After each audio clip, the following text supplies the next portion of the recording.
Hi everyone, welcome back to our channel. So today I'll be showing you how you can log in to Comerica's Bank online banking. But before we learn to do that, don't forget to subscribe to our channel for more videos like this, and don't forget to hit the like button on this video. So let's get started. So first you go to your browser, you go to Google, and here you'll enter Comerica Bank. And you go to comerica.com. This is the official website for Comerica Bank.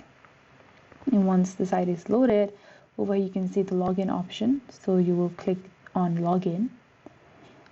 And here you will enter your user ID on user ID, and then you will enter your password.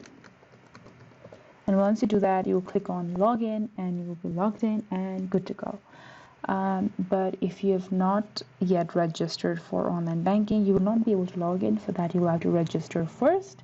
And we have a separate video showing you how you can register for Comerica Bank's online banking.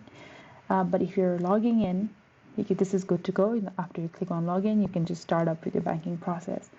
So I hope this video helps you guys, and don't forget to leave a like if it did. Don't forget to subscribe to our channel for more videos like this. So that's it. Thanks for watching, guys. Bye.